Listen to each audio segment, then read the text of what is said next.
Hey guys, so I'm here to finally get my January wrap up done. Um, I didn't read a whole lot this month. I got through 4 books. I didn't read a whole lot. I haven't been able to read a whole lot. I haven't made an update in forever. Basically, I've just been so busy.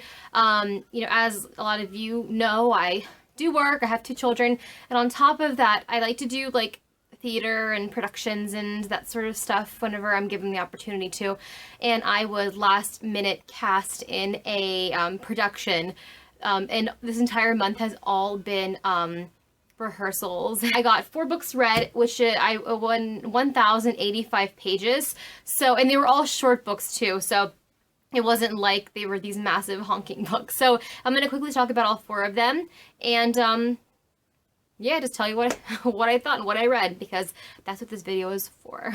The first book that I read this month was All We Had by Annie Weatherwax, and this was a 272-page book, and I gave it 4 out of 5 stars. So this book is about a young mother and her teenage daughter and their fight against crippling poverty. And they have to do some pretty questionable things to stay afloat financially, morally questionable things. I mean, I guess it depends on the person. It was kind of hard to read in that way, because it really told about a whole group of people that have to really resort to some things in order to survive. It's interesting because I think one of the high points in this book was the characters and how they felt real and honest, even in really poor lights. The mother, for example, I thought did some really, like, demeaning and questionable things a lot of times in this book.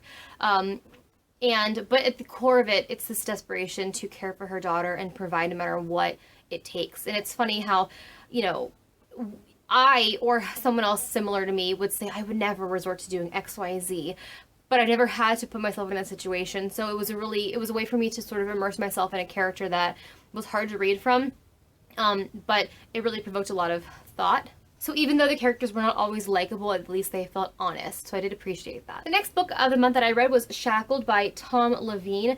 This is 256 pages, and I gave this 1.5 out of 5 stars. It is the story of Pelly, who is a teenage girl who years ago her best friend went missing, and she thinks that she sees her and like an unknown older male walk in and patronize her coffee shop. And so she's on the mission to track down her best friend and this suspected male kidnapper. Okay. I didn't like it. I thought it was too short, very rushed, not realistic. I think the writing was just mediocre at best. I think that the usage of mental illness was expletive and not realistic and exaggerated, and it doesn't seem like this character knew anything about mental health. Maybe he took a Psych 101 class in undergrad, I don't really know. The ending was convenient and not realistic. It wasn't fresh or interesting, and the characters didn't act like real people. It felt a lot like a 2-star horror movie that you'd find on Netflix that you've never heard about and you just want to watch it because you don't have anything to do Wednesday night.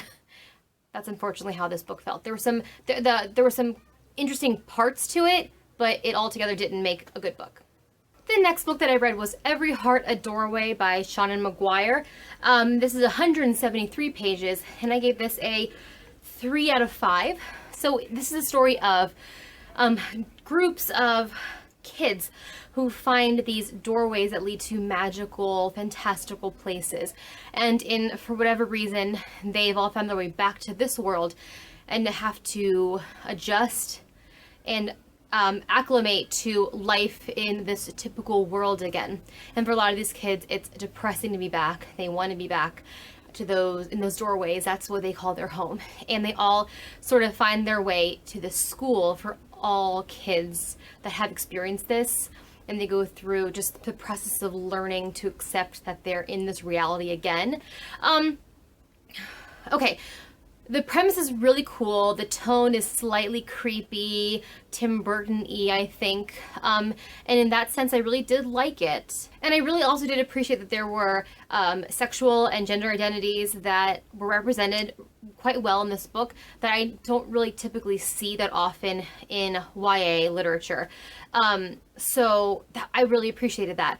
Weirdly though, so this book is also very short, which I usually really like short books, but I feel like I didn't have a chance to really love any of these characters and honestly really care too much about them and their stories because I didn't really have that kind of investment. And there was a lot of characters, so not that much space for each character to really develop fully. And then halfway through the book, it took a really random like turn, like it totally changed tone for me, and then I wasn't expecting it.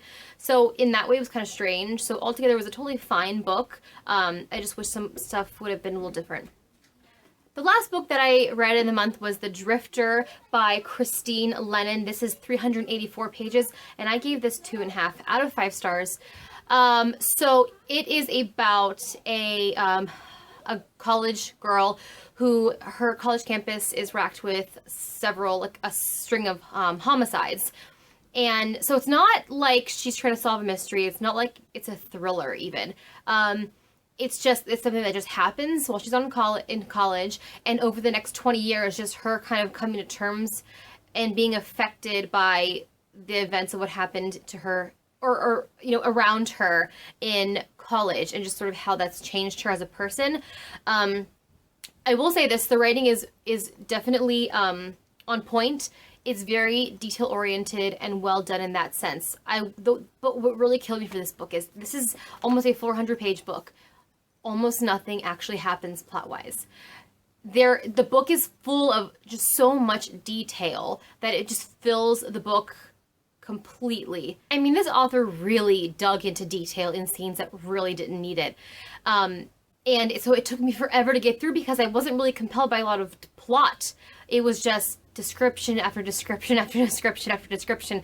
Well done, of course, but I mean, I got bogged down so quickly by this book. There aren't really twists. There aren't really shock moments that drive this book. It's a slow burning book. I think the characters were done well. It really kind of highlighted some like toxic female relationships, which I do kind of like to read. But really at the end of the day, it's just a novel that chronicles her like 20 years.